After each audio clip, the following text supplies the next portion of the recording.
বেইনসাইড straight টক আজকের এপিসোডে আপনাদের সবাইকে স্বাগত জানাচ্ছি। কক্সবাজার দীর্ঘতম সৈকত নাকি দীর্ঘতম ব্যর্থতা, এই বিষয়ের উপর আজকে আমরা আলোচনা করব। কক্সবাজার দীর্ঘতম সৈকত নামে আমরা সবাই জানি, কিন্তু এর আড়ালে আসলে আমরা কি পর্যটকদের সঠিক নিরাপত্তা দিতে পাচ্ছি? শুধুমাত্র কি আমরা অভ্যন্তরীণ পর্যটকমুখী বিদেশি পর্যটককে কি আমরা টানতে পাচ্ছি? এবং কক্সবাজারের মেগা প্রজেক্ট সহ বিভিন্ন পরিকল্পনার আড়ালে স্থানীয়দের পর্যটন এবং স্থানীয়দের সুবিধা কতটুকু সুবিধাপ্রাপ্ত হচ্ছে, এই সমস্ত সামগ্রিক বিষয় নিয়ে আমরা আলোচনা করব। কক্সবাজার দীর্ঘতম সৈকত নাকি দীর্ঘতম ব্যর্থতা। আজকে আমাদের মাঝে অতিথি হিসেবে উপস্থিত রয়েছেন কক্সবাজার সিটি কলেজের ট্যুরিজম ডিপার্টমেন্টের বিভাগীয় প্রধান জনাব মইনুল হাসান পলাশ। আপনাকে আমাদের বেইনসাইড স্ট্রেট টক অনুষ্ঠানে স্বাগত জানাচ্ছি। ধন্যবাদ আপনাকে। আমরা আলোচনা শুরুর প্রাক্কালে বলতে চাচ্ছি, আমরা পর্যটনের ডেফিনেশন অনুযায়ী কতটুকু পর্যটন বান্ধব নগর হিসেবে কক্সবাজার আজকের অবস্থানে এসছে, এই প্রেক্ষাপট নিয়ে আমরা আলোচনাটি শুরু করতে চাচ্ছি। জনাব মইনুল হাসান পলাশ, সার্বিকভাবে আমরা বিভিন্ন ছুটিতেই শুধুমাত্র অভ্যন্তরীণ পর্যটকদের আগমন দেখতে পাচ্ছি। আপনি কিভাবে সার্বিকভাবে আলোচনা শুরুর দিকে মূল্যায়ন করবেন এই কনসেপ্টটিকে? আমরা যদি পুঁথিগতভাবে বলি, সংজ্ঞাগতভাবে বলি, যারা ঈদের ছুটিতে কক্সবাজার এসছেন সবাই আসলে থিওরিটিক্যালি সবাই কিন্তু পর্যটক। আর পর্যটন সংজ্ঞায় বলা আছে, কেউ যদি তার বাসস্থান থেকে 100 কিলোমিটার দূরে 24 ঘন্টার জন্য অবস্থান করে, তাকে ওই 24 ঘন্টার জন্য পর্যটক হিসেবে গণ্য করা হবে। সেই হিসাবে সবাই পর্যটক এসছে, কিন্তু আদৌ থেকে আসলে পর্যটক এসছে এখানে, সেটা হচ্ছে বড় প্রশ্ন। পর্যটক যখন আসে তার কিছু নির্দিষ্ট চাহিদা থাকে, তার কিছু আকাঙ্ক্ষা থাকে। আবার পর্যটকের অন্য প্রান্তে যিনি পর্যটককে সেবা দেবেন তারও কিছু প্রস্তুতি থাকে, তারও কিছু নীতিমালা থাকে, তার কিছু বিধিনিষেধ সীমাবদ্ধতা থাকে। এই চ্যালেঞ্জগুলো আমরা আসলে কতটুকু মোকাবেলা করতে পেরেছি, অর্থাৎ কক্সবাজার যারা পর্যটন সেবা দিচ্ছেন তারা আসলে পর্যটকদের চাহিদা নিয়ে কতটা ওয়াকিবহাল বা কতটা তারা আন্তরিক পর্যটকদের চাহিদা মেটানোর জন্য। এখানে আসলে আমাদের যারা আইন শৃঙ্খলা বাহিনী আছে, যারা হোটেল মালিক ব্যবসায়ীরা আছে, এদের আন্তরিকতাটা কতটুকু এখানে আছে প্রশ্নবিদ্ধ কিনা, এবং যাদের নীতি নির্ধারণ পলিসিগতভাবে কোনো ধরনের গ্যাপ আছে কিনা। আপনি দীর্ঘদিন ধরে এই বিষয়ে পড়াচ্ছেন এবং আপনি কক্সবাজার শহরে আপনার শৈশব কৈশোর থেকে আপনি আছেন, আপনি কক্সবাজারেরই একজন সন্তান। সার্বিকভাবে কিভাবে মূল্যায়ন করবেন এবং গ্যাপটুকু কি, সংশোধনের উপায় কি, সমাধান পরিকল্পনা কি? আচ্ছা, আমি একটু মানে বুদ্ধিবৃত্তিক ব্যাপারটা চলে যাই। একজন পর্যটক সে কিন্তু খুব ইমোশনাল হয়ে আসে, মানে সে খুব আবেগ নিয়ে কিন্তু কোথাও একজন পর্যটক যান। আবেগটা হচ্ছে এরকম, একটা মধ্যে একটা এক্সাইটেশন থাকে, একটা উৎসাহ থাকে, ব্যাপক একটা রিক্রিয়েশনাল টেন্ডেন্সি থাকে, এবং সে আবেগের চূড়ান্ত পর্যায়ে এসে কিন্তু একজন পর্যটক স্পটে সে হাজির হয়।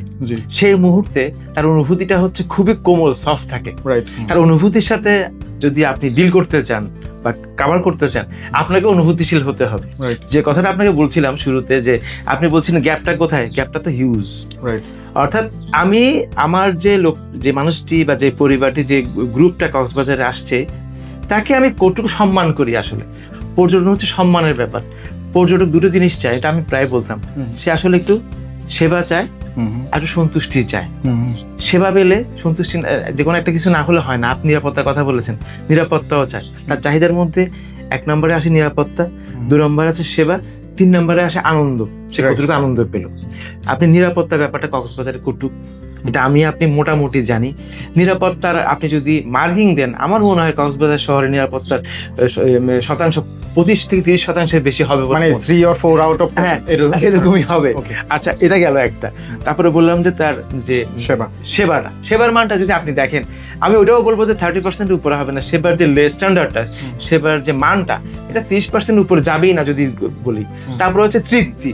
আসলে কয়জন পর্যটক কক্সবাজারে তৃপ্তি নিয়ে যান, এটা কোনো সামারি বা এটা কোনো সার্ভে বা কোনো মূল্যায়ন কি কক্সবাজারে পর্যটন সংশ্লিষ্ট কেউ করেন? কোন হোটেল কর্তৃপক্ষ করেন যে ইভ্যালুয়েশন করার কোনো ব্যবস্থা কি আছে? ইভ্যালুয়েশন করার ইচ্ছা আছে কিনা আপনাকে সেটা আগে বলতে হবে, আগে তো ইচ্ছা থাকতে হবে, তাই না? যে আমরা যে গেস্টগুলো কক্সবাজারে যাচ্ছে, যে গেস্টটা একটা গেস্ট হাউসে রয়েছে, যে হোটেলে রয়েছে, সেই হোটেল প্রতি জিজ্ঞেস করেন, একটা রিপোর্ট নেন তার কাছে যে ম্যাডাম বা স্যার আপনি যে থেকে গেলেন, আপনার অভিযোগ, আপনার মানে অভিযোগগুলো বলে যান, বা আপনার সন্তুষ্টিগুলো আমাদেরকে একটু কাইন্ডলি একটু পিন পয়েন্ট করে যান।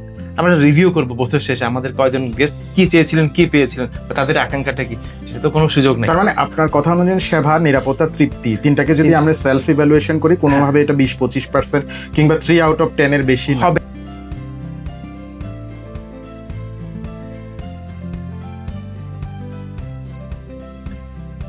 এই যে ব্র্যান্ডিং এর একটা ব্যাপার, আমরা নিজেরা আত্মতৃপ্তিতে ভুগছি। কক্সবাজার দীর্ঘতম সমুদ্র সৈকত।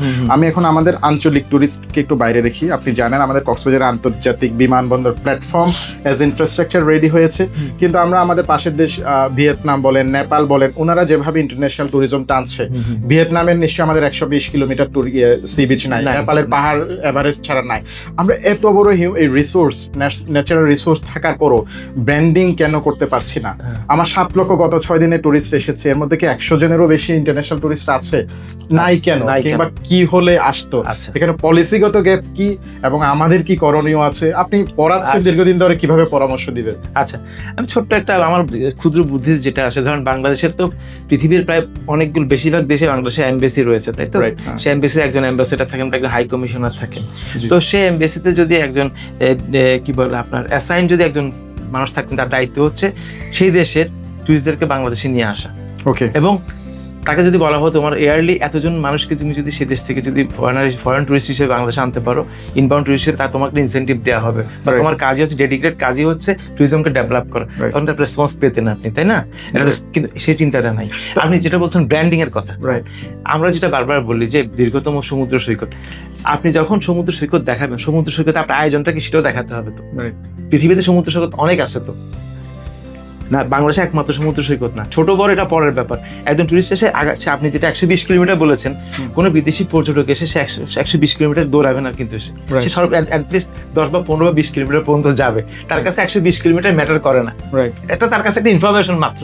আমরা যদি বিশ্বের উন্নত দেশে দেখি, ওখানে কিন্তু 1-2 কিলোমিটারেরও বিচ নেই, ওখানেও কিন্তু আপনি তো দেখেন না, আপনি এই যে পাতায়া বিচটা বলেন না, 2.8 কিলোমিটার একটা বিচ, কিন্তু ওয়ার্ল্ড ফেমাস একটা বিচ, তাই তো? বিচটাকে তারা ইউজ করতে পেরেছে। তা আপনি যেটা বলেছিলেন যে লংগেস্ট বিচ, এটা ট্যাগলাইনটা না দিয়া বিচ আমরা কি করতে পেরেছি সেটাকে আনতে হবে, সেটাকে প্রমোট করতে হবে। আপনি কিছুক্ষণ আগে ইনসেনটিভস এর কথা বলছিলেন, আমাদের অ্যাম্বাসেডরদের অ্যাম্বাসেডিং করার কথা বলছিলেন। আমরা যদি আমাদের সংশ্লিষ্ট মন্ত্রণালয় কিংবা অধিদপ্তর বলি, বেসামরিক বিমান চলাচল ও পর্যটন একসঙ্গে, বেসামরিক বিমান চলাচল আসলে পর্যটনের জন্য কতটুকু নার্সিং করছে, কিংবা দুইটা অধিদপ্তর একসঙ্গে হয়ে কি ইন্টিগ্রেটেডলি কাজ করছে কিনা, কিংবা এই অধিদপ্তর মন্ত্রণালয়ের পলিসিগতভাবে কিছু সংশোধনের প্রয়োজন আছে কিনা, আপনি একাডেমিশিয়ান হিসেবে এটা কিভাবে মূল্যায়ন করবেন? আসলে suggestion, even government strategy policy মেকারদেরকেও কি কোনো সাজেশন দিতে পারেন কিনা আপনার অবস্থান থেকে? আচ্ছা, সরকার যদি সত্যি সত্যি পর্যটনকে একটা শিল্প হিসেবে বিশ্বাস করে এবং যদি সত্যি সত্যি পর্যটন একটা মানসম্মত বিদেশি পর্যটনের জন্য ব্র্যান্ডিং করতে চায়, তাকে এই মুহূর্তে আজকে থেকেই পর্যটন মন্ত্রণালয়ের ব্যবস্থা করতে, মানে স্বতন্ত্র পর্যটন মন্ত্রণালয়, ডেডিকেটেড ট্যুরিজম, মানে বেসামরিক বিমান ওটা আলাদা করে পর্যটন ডেডিকেটেড ট্যুরিজম মিনিস্ট্রি করতে হবে। এবং আমি এটাও মনে করি, যেহেতু সরকার, আমরা কথায় কথা যেটা বলি, বাংলাদেশের ট্যুরিজমের ফেসটা হচ্ছে কক্সবাজার, মানে বাংলাদেশ ট্যুরিজম হয় কোথায়?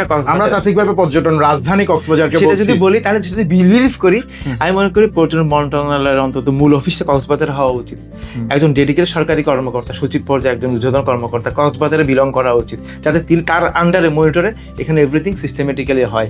সেটা যদি বিশ্বাস করে এবং আন্তরিকতা থাকে, তাহলে সেভাবে করা উচিত। 1 2 হচ্ছে যে আসলে পর্যটন একদিনে হয় না, পর্যটন একটা দীর্ঘমেয়াদী ব্যাপার। যেটা বলতে চাচ্ছি, পর্যটন হচ্ছে একটা সংস্কৃতি, আর এটা একটা ভাষা আছে, একটা সংস্কৃতি, এবং একটা সংস্কৃতি হচ্ছে পর্যটন রীতিনীতির ব্যাপার আছে। এই রীতিনীতি মানুষ একদিনে তৈরি করতে পারে না, এটা তো দীর্ঘমেয়াদী চর্চার বিষয়। আর ভাষাটা হচ্ছে, পর্যটনের ভাষা হচ্ছে হাসি মুখ, হাসিটা হচ্ছে পর্যটনের মানে ল্যাঙ্গুয়েজ বা ভাষা। আমাদের দুটো জিনিস আস্তে আস্তে করতে হবে। যখন আমরা সংস্কৃতি, পর্যটনকে সংস্কৃতির মধ্যে নিয়ে আসবো, আপনি একটু আগে নেপালের কথা বলেছিলেন, নেপালের লোকজন কথায় কথায় হেসে মানে মাথা নিচু করে ফেলে, এবং তাকে সে তার অতিথিকে দেবতা মনে করে, দেবতা বলে সে প্রকাশ করে, এতটা সম্মান করে। একজন পর্যটকের প্রথম রিকোয়ারমেন্ট হচ্ছে সম্মান। যে পর্যটক আমার কক্সবাজার আসবে, সে যদি সম্মানিত বোধ করে না, তার অনেক অভিযোগ সে কিন্তু নিজ থেকে সরিয়ে ফেলে, যে আমাকে সম্মানটা করা হয়েছে, আমি অভিযোগটা না করি, ঠিক আছে? কিন্তু আপনি যখন সম্মান করবেন না, আপনি যদি এরপরে অন্য কিছুও দেন, তার মধ্যে কিন্তু একটা খুঁতখুত থেকে যাবে, একটা অভিযোগ থেকে যাবে, আমাকে রেসপেক্ট করা হলো। আমরা তো কক্সবাজারের স্থানীয় অধিবাসীরা তো আসলে আমরা হোস্ট, এখানে যারা আসছে কক্সবাজার জেলার বাইরে হোক আন্তর্জাতিক, তারা আমাদের অতিথি। অতিথিদের প্রতি আমাদের যে এই সম্মানবোধ, আমাদের যে পাশের দেশের উদাহরণ দিলেন, নেপালের উদাহরণ দিলেন, আমরা যদি থাইল্যান্ড বলি, ভিয়েতনাম বলি, ওরা কিন্তু, জাপান বলি, ওরা কিন্তু অতিথিদেরকে এক ধরনের দেবতার মতো সম্মানটি করছে। এখানে আসলে আমরা কেন কেন আমরা পাচ্ছি না? এটা কি পলিসিগত দুর্বলতা নাকি আমাদের আঞ্চলিকতার সংস্কৃতির একটা গ্যাপ আছে? এই জিনিসটা আপনি দীর্ঘদিন ধরে পড়াচ্ছেন, অনেকের সঙ্গে মিশেছে, এটা এখানে কয়েকটা ব্যাপার আছে। একটা ব্যাপার হচ্ছে আমাদের এই অঞ্চলে মানুষদের ইগোইস্টিক ব্যাপার আছে। ওকে, সেটা হচ্ছে কি, আমরা অনাদিকাল থেকে আমরা সলভেন্ট, মানে আমাদের এখানে কিছু ন্যাচারাল রিসোর্স আছে, প্রাকৃতিক সম্পদ থাকাতে আমাদের বাইরে কোথাও এক্সপ্লোর করতে যেতে হয়নি। আমরা নিজেদেরকে অনাদিকাল থেকে নিজেদেরকে স্বাবলম্বী মনে করেছি, মানে আমরা মনে করেছি আমরাই সেরা, মানে আমরাই সমৃদ্ধ, আমাদের দেশের অন্য কোথাও যাওয়া লাগবে না, তোমরা আমার কাছে আসবে। এই যে মানসিকতাটা, এটার মধ্যে ইগোইস্টিক একটা ব্যাপার আছে। প্রথম আমাকে এটা ভাঙতে হবে। দ্বিতীয়ত হচ্ছে আমরা আসলে কক্সবাজার মানুষ আসলে বিলিভ করে না যে পর্যটন তার ভাগ্যের পরিবর্তন ঘটাতে পারে, এখানকার মানুষ আসলে বিশ্বাস করে না। আর তৃতীয়ত যেটা হচ্ছে, একটা কথা আছে কমিউনিটি বেসড ট্যুরিজম, এটা খুবই পপুলার একটা জিনিস ট্যুরিজম সেক্টরে। এই কমিউনিটি বেসড ট্যুরিজমটা কক্সবাজার ডেভেলপ করেনি, অর্থাৎ কক্সবাজারের মূল জনগোষ্ঠী পর্যটন ব্যবসার সাথে সম্পৃক্ত না। এখানে আপনি যদি পর্যটনের যদি ইনভেস্টমেন্ট দেখেন না, আপনি ম্যাক্সিমাম ইনভেস্টমেন্ট দেখবেন কক্সবাজার, আউট অফ কক্সবাজার। আর এখানে ছোট ছোট যেগুলো ইনভেস্টমেন্ট, সেগুলো হচ্ছে কিছু লোকের, ফলে এখানকার লোকজন ওন করে না, ইন্ডাস্ট্রিটাকে ওন করে না। স্বাভাবিকভাবে সে যদি ওন করতো, সেখানে সে এখান থেকে সে নিজেকে বেনিফিশিয়ারি মনে করতো, তার মধ্যে একটা চেতনা আসতো, একটা দায়বদ্ধতা আসতো, আমি তো এখান থেকে কিছু পাচ্ছি, বিনিময়ে কিছু দেবো। এই যে বিচ্ছিন্নতা বোধ, তার যে কমিউনিটি বেসড ট্যুরিজমটা ডেভেলপ করে নেই, সে যেখানে কন্ট্রিবিউটর না, সেখান থেকে সে গেইনার না, এই কারণে সে তার মধ্যে একটা দূরত্ব তৈরি হয়, সেটাকে সে ওন করে না। তো প্রথম সেটা হচ্ছে আমাদের ট্যুরিজম ইন্ডাস্ট্রিতে কক্সবাজারে লোকাল পিপলকে আরো বেশি ইনভলভ করতে হবে। কীভাবে সেটা সরকার জানে। আপনি কমিউনিটি বেসড ট্যুরিজমের কথা বলছিলেন, আমরা যদি আজ থেকে 2 দশক আগেও দেখি কক্সবাজারে যেটা বার্মিজ মার্কেট এলাকা, ওখানে গেলে বার্মিজ পণ্য কম বেশি পাওয়া যেত।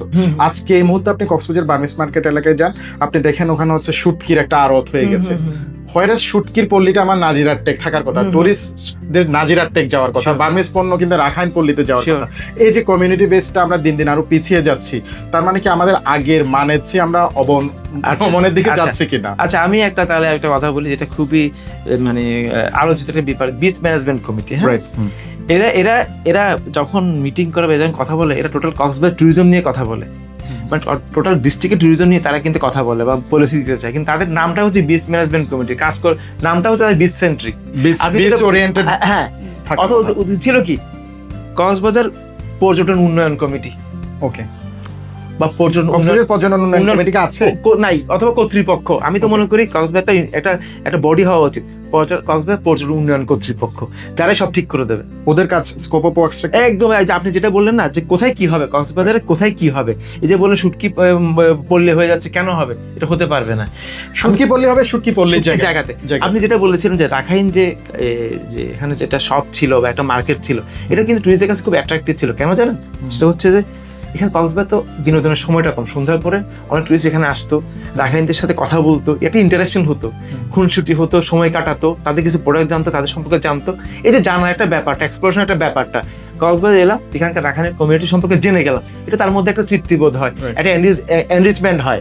এই সুযোগটা কিন্তু নষ্ট করে দিয়েছে এই ব্যবসায়িক মানে এই যে শুটকি ব্যবসা বলেন বা রাখাইন থেকে এখানে সরিয়ে ফেলার কারণে এটা হয়েছে। এগুলো কেন হয়েছে? আমাদের এখানে আসলে কোনো কর্তৃপক্ষ নাই, এখানে পর্যটনের কোনো কর্তৃপক্ষ নাই। তাই কর্তৃপক্ষ ছাড়া, গার্ডিয়ান ছাড়া আপনি কিভাবে একটা জিনিস তৈরি করবেন বা বজায় রাখবেন, সাস্টেন করবেন? আমাকে আরেকটা ব্যাপার ওই সূত্র ধরে একটু আমাদের জানা দরকার। আপনি বিচ ম্যানেজমেন্ট কমিটির কথা বলছিলেন, ঘুরে ফিরে হচ্ছে আমরা 120 কিলোমিটার আমরা মুখে বলছি, আসলে 2-1 কিলোমিটারের মধ্যেই হচ্ছে আমাদের বিচ ওরিয়েন্টেড। এখানে ইট পাথরের একটা জঞ্জাল, আমরা থাকার আবাসটাকে খুব বেশি গুরুত্ব দিচ্ছি, আর কিছু খাবার পণ্য। কিন্তু আপনি যদি কক্সবাজার শহর থেকে 10-12 কিলোমিটার এদিক যান, আমাদের রামুতে কিন্তু প্রত্নতাত্ত্বিক ঐতিহ্য রয়েছে। আপনি উখিয়াতে যান, ওখানে হচ্ছে আমাদের ইভেন ঝর্ণার মতো রয়েছে, চকরিয়াতে যান, আশেপাশে কিন্তু অনেক কিছু আছে। আমরা কেন সামগ্রিকভাবে কক্সবাজার জেলার অনেক ধরনের ন্যাচারাল হেরিটেজ আছে, প্রত্নতাত্ত্বিক হেরিটেজ আছে, এইটাকে নিয়ে কি গভর্নমেন্ট পলিসিগতভাবে কোনো কাজ করছে? আসলে কি করা উচিত? আচ্ছা, প্রথম দেখেন, আমি এমনও অনেক কমেন্ট দেখেছি ফেসবুকে যে লবণ কিভাবে উৎপন্ন হয় এটা জানে না অনেকে। এক্স্যাক্টলি, কারণ আমরা নিজেরাও জানি না। লবণ মাঠ ভিজিট করানো কিন্তু ট্যুরিজমের পার্ট হতে পারে। যে কিছু টুরিস্টকে বলা হলো যে আপনার লবণ চাষ দেখতে চান, আসেন ওখানে চলে যাই। পান চাষ দেখতে চান, আসেন, একটা মিষ্টি পানের একটা জায়গা আছে, সেখানে মিষ্টি পান খাওয়াবো। এরকম এগুলোতে আপনি যেটা বলেছেন যে এগুলোতে কেউ চিন্তা করেনি। যেটা হচ্ছে যেখানে ট্যুরিজমের কোনো কর্তৃপক্ষ থাকলে হতো, আর যেখানে কক্সবাজার ট্যুরিজম বিজনেসটাকে মূলত ডমিনেট করে এখানকার যারা গেস্ট হাউস এবং হোটেল মালিক, ওরাই আসলে ডমিনেট করে। ওদের চিন্তা দিয়ে কিন্তু কক্সবাজারের টোটাল ট্যুরিজমটাকে ইনফ্লুয়েন্স করানো হয়। ওনাদের চিন্তাটা হচ্ছে ওনাদের ব্যবসা কেন্দ্রিক, অর্থাৎ হোটেল সেন্ট্রিক। হোটেল তো ট্যুরিজম না, হোটেল ট্যুরিজম একটা টিনি পার্ট মাত্র। যেমন ধরেন আমি আপনাকে কথা বলি, আপনি যেটা আমাদের সাবজেক্টের নাম বলেছেন ট্যুরিজম অ্যান্ড হসপিটালিটি ম্যানেজমেন্ট, হসপিটালিটির মধ্যে একটা টিনি পার্ট হচ্ছে হোটেল অ্যান্ড গেস্ট হাউস। আমি যে টোটাল ট্যুরিজম ইন্ডাস্ট্রিকে যদি 100 ধরি, অনলি 10% হচ্ছে hotel and guest house industry, বাকি অনেকগুলো ইন্ডাস্ট্রি আছে ট্যুরিজমের সাথে। অর্থাৎ ট্যুরিজম একটা টোটাল টিনি পার্ট, কিন্তু কক্সবাজার হয়েছে টিনি পার্টটাই মেজর পার্ট হয়ে গেছে। হোটেল মালিকরা এখানে নীতি নির্ধারণ করে, তাদের এখানে গেস্টরা থাকে। আপনি যেটা বলেছেন যে 10 কিলোমিটার 15 কিলোমিটার দূরত্বে যায় না কেন, আমরা আসলে এখানে যারা হোটেল মালিক বলেন ওরা কিন্তু এটাকে মোটিভেট করে না, ডিমোটিভেট করে। যেমন একটা হোটেল কর্তৃপক্ষ যদি একটা তার নিজস্ব একটা ভেহিকেল রাখতো, একজন ট্যুর গাইড থাকতো, সে তার অফার করতে পারতো, ঠিক আছে আপনি কোথায় যাবেন, আমরা আপনাকে ভেহিকেল দেবো, আমরা একটা অ্যাসাইন ট্যুর গাইড দেবো, আপনি যেখানে সিকিউরিটি আমরা দেবো, আপনি এখান থেকে 50 কিলোমিটার দূরে যান, 100 কিলোমিটার দূরে যান, অথবা আপনি টেকনাফ থাকতে চান, আপনাকে আমরা টেকনাফে ব্যবস্থা করে দিচ্ছি। এটাকে গভর্নমেন্ট বডির একটা এন্টিটি থাকা উচিত, নাকি এটা ব্যক্তিগত কিংবা কর্পোরেটদের উদ্যোগ নেওয়া উচিত? বাংলাদেশে তো আসলে শাসন ছাড়া, নিয়ন্ত্রণ ছাড়া কোনো কিছু হয় না, মানে কমপ্লায়েন্স স্ট্রেনথেনটা দরকার জি আছে। জি, শুরুতে যেটা বলেছিলাম যে কক্সবাজার পর্যটন উন্নয়ন কর্তৃপক্ষ যদি হতো, সে একটা গাইডলাইন করে দিত যে তুমি এই কাজটা করবা। এখন জানেন আমাদের হোটেল মালিকরা যদি একটু যদি স্বার্থহীনভাবে ভাবতেন যে আমার একটা গেস্ট, সে একটা দিন টেকনাফ থাকুক সমস্যা নেই, একটা দিন মহেশাই থাকুক সমস্যা নেই, তার মধ্যে যে এই উদারতাটা আসতো না, তার কিন্তু গেস্ট বাড়তো। সে ভাবছে কি যে আমার গেস্ট 3 দিন থাকলে আমার লাভ, 2 দিন অন্য জায়গায় থাকলে আমার ক্ষতি, মানে 3 দিন থাকলে আমার হোটেলে আমার রাখতে হবে, আমি এর ভিডিওটা আমি পাবো, অন্য কেউ শেয়ার করবে কেন। তার চেয়ে সে যে চিন্তা করতো যে আমি এভাবে করি, তাহলে দেখা যেত বছর অন্য সময় বর্ষাকালেও বা অন্য অফ সিজনে কিন্তু টুরিস্ট এসে তার কাছে বলতো যে ভাই আমি অমুক জায়গায় যাবো। প্রতিটা হোটেল যদি এখানে আপনি যদি পশ হোটেলও বলেন, ওরা যদি একটা করে প্যাকেজ রাখে, ঠিক আছে আপনি আমার এখানে থাকবেন, আপনি একদিন লামাতে যান, একদিন চকরিয়া যান, একদিন মহেশখালী যান, এক টেকনাফ যান, আমি ব্যবস্থা করে দেবো, আমার ম্যানেজমেন্ট থেকে করে দেবে। দেখতেন টুরিস্ট কিন্তু হ্যাপি থাকতো, তাকে হ্যারাস হতে হতো না, ইনসিকিউর ফিল করতে হতো না। হোটেল যদি তাকে সিকিউরিটি দিত তাহলে সে কিন্তু ইনসিকিউর ফিল করতো না। সিকিউরিটি একটা সমাধান সেখান থেকে আসতো। সিকিউরিটি এবং আমি যদি ডাইভার্সিফাইড ট্যুরিজমের কথা বলি, আমরা গত 6 দিনের স্ট্যাটিস্টিক্সে দেখেছি এখানে 13টি পণ্যের উপরই 800 কোটি টাকার বাণিজ্য হয়েছে। এর মধ্যে মনে করেন হোটেলস আছে, শুটকি মাছ আছে, কিছু পণ্য আছে লোকাল। এর বাইরে আর কি ধরনের সার্ভিস কিংবা প্রোডাক্ট হতে পারে যেটা আমাদের ইন্টারন্যাশনাল টুরিস্টদেরকে এখানে অ্যাট্রাক্ট করবে? সবচেয়ে বড় সংকট যেটা হচ্ছে এন্টারটেইনমেন্ট নাই তো। এন্টারটেইনমেন্ট মানে আপনি যদি সুনির্দিষ্টভাবে, আমি সিম্পলি কথা বলি, ধরেন এখানে যেটা হোটেল জোন আছে, যেগুলো পশ হোটেল যেগুলো আছে বিচের পাশ ধরে, হ্যাঁ, সেখানে ধরেন পশ হোটেলের সংখ্যা হচ্ছে প্রায় 15-16টা, আরো বাড়বে। তো এখন এই যে এতগুলো হোটেল আছে, ওখানে যদি একটা আপনার একটা সিনেপ্লেক্স হতো, একটা শপিং মল হতো, সন্ধ্যার পরে সে গেস্টটা কি শপিং মলে সময় কাটাতো রাতে 8টা-10টা পর্যন্ত। সেখানে ছোট ছোট এন্টারটেনমেন্ট সেন্টার হতো, বাচ্চাদের কিড জন্য হতো, সিনেমা দেখতো, কিছু শপিং করতো, কিছু সুবিনের দোকান থাকতো, একটু অন্যরকম ধরেন রাখাইনদের নাচ গান আয়োজন হতো, বা সেখানে ড্রামা এক্সিবিশন হতো, বা কক্সবাজার একটা ছোট মিউজিয়াম থাকতো। দেখা যেত সন্ধ্যা 6টা থেকে 7টা থেকে রাত 10টা পর্যন্ত একজন গেস্ট সেখানে কি সময় কাটাতে পারতো। আমাদের হোটেল মালিকদের মধ্যে সেই চিন্তা নাই তো, সবাই আছে এই প্লটের মধ্যে শুধু হোটেল বানাও, একটা প্লট খালি করে সেখানে একটা আপনার শপিং মল করা যায় না। আরেকটা জিনিস হচ্ছে আমরা অনেকটা আনএথিক্যাল প্র্যাকটিস করছি কিনা। আপনি আজকে বার্মিজ মার্কেট কিংবা সমুদ্র পাড়ের বার্মিজ মার্কেটগুলোতে যান, ওখানে কিন্তু আমরা অনেকেই জানি ঢাকার পণ্য এনে বার্মিজ বলে এখানে আমরা চালিয়ে দিচ্ছি। এটা হচ্ছে অনেকটা আনএথিক্যাল প্র্যাকটিস। এটাকে আমরা আসলে রেগুলেটরি কিভাবে এই কম্পেনসেট করতে পারে, এখানে আরেকটা সম্পূরক তথ্য দিয়ে রাখি। আমাদের কিন্তু গত 1 বছর ধরে টেকনাফের স্থলবন্দর বন্ধ, তার মানে মায়ানমারের প্রোডাক্ট আসার বৈধভাবে কোনো উপায়ই নেই। কিন্তু আমরা হোয়ারেস মায়ানমারের প্রোডাক্ট বলে অনেক বার্মিজ প্রোডাক্ট সেলও করছি। এই সামগ্রিক জিনিসটা আপনি কিভাবে মূল্যায়ন করবেন? এটা হচ্ছে কি, এটা আপনি কোনো আইন দিয়ে পারবেন না, কোনো আইন দিয়ে হবে না, এটা ছেড়ে দিতে হবে। এটা আমাদের যারা কাস্টমার আছে ওনারা যদি কনসাস হন, তাহলে ওনারা বুঝবেন যে আমি এই পণ্যটা আমি বার্মিজ বিল বিক্রি করছি, এটা আমি নেব না। এছাড়া আপনি আইন দিয়ে কোনোভাবে কন্ট্রোল করতে পারবেন না, ইথিক্যাল ব্যাপারটা এখানে আসবে না। এটা অনেক সময় সাপেক্ষ ব্যাপার। যেটা করতে পারেন আপনার এই যে আপনি যেটা বললেন রাখাইনদের জন্য একটা শপিং জোন করে দেন। ওকে, যেটা এখানে নীতি নির্ধারক যারা আছে কর্তৃপক্ষ ঠিক করে দিক, এখানে শুধু রাখাইনদের জন্য, সেটা প্রধান সড়কে হতে হবে এমন কোনো কথা নেই, রাখাইন যে পাড়া আছে তার মধ্যে হোক, সেখানে গিয়ে রাখাইনদের একটা শপিং জোন হোক, সেখানে টুরিস্টরা যাবে। কিন্তু আপনি খেয়াল করেছেন রাখাইনতে কিছু হোটেল হয়েছে, এখানে রেস্টুরেন্ট হয়েছে, রাখাইন খাবার জন্য টেস্ট করার জন্য অনেক যাচ্ছে, সেটা তো মেইন রোডে না ভেতরে। এরকম আপনি রাখাইনদের জন্য শপিং জোন আলাদা করে দেন। ওকে, আচ্ছা আমরা শেষ পর্যায়ে চলে এসেছি, একদম শেষ করব। জাস্ট আপনি 30 সেকেন্ডে যদি বলেন আমাদের দীর্ঘতম সৈকতকে দীর্ঘতম ব্যর্থতা কাটিয়ে একটি সফলতার গল্প অঙ্কিত করার জন্য আপনি সুস্পষ্ট কিছু নীতি নির্ধারণী পরামর্শ, কক্সবাজারকে আমরা একটা আন্তর্জাতিক পর্যটন নগরী হিসেবে দেখতে চাই কিভাবে? যদি প্রথম হচ্ছে আমাকে বিশ্বাস করতে হবে আমার ট্যুরিজম আমাকে পরিবর্তন আনবে আমার জীবন মানে। দ্বিতীয়ত হচ্ছে আমাকে আমাকে আরো অতিথি পরায়ণ হতে হবে। ওকে। এরপর হচ্ছে আচরণগত পরিবর্তন করতে হবে। আচরণগত পরিবর্তন ছাড়া আপনি কোনোভাবে পর্যটনকে উন্নয়ন করতে পারবেন না। তৃতীয়ত, এরপরে যেটা হচ্ছে পর্যটন শিক্ষা। পর্যটন যদি একটা শিল্প বলি, শিল্পের জন্য কিন্তু শিক্ষা এবং দক্ষতা লাগে। শিক্ষা এবং দক্ষতা ছাড়া আপনি কোন শিল্প দাঁড় করাতে পারবেন না। আর সবচেয়ে শেষ যেটা হচ্ছে সিকিউরিটি ব্যাপারটা, এটা কিন্তু খুব বেশি কঠিন ব্যাপার না, খুবই কঠিন ব্যাপার না। সরকার যদি আন্তরিক হয় এবং স্থানীয় জনসাধারণ যদি একটু সচেতন হয়, আপনার চাইলেই এখানে অন্তত পক্ষে ন্যূনতম একটা নিরাপত্তা ব্যবস্থা জোরদার করা যায়। এই চাহিদাগুলো আপাতত পূরণ করতে পারলে অন্তত পক্ষে একটা ন্যূনতম পর্যটন বান্ধব পরিবেশ কক্সবাজার বিরাজ করবে বলে আমি মনে করি আর কি, এটুকুই মনে করি। জনাব মইনুল হাসান পলাশ, আপনাকে অসংখ্য ধন্যবাদ ইনসাইট স্ট্রিট টকের পক্ষ থেকে। আপনার আমাকে কথা বলার সুযোগ দেওয়ার জন্য আপনাদেরকে ধন্যবাদ জানাচ্ছি। ভালো থাকবেন আপনার সবাই, সবার জন্য শুভকামনা থাকলো।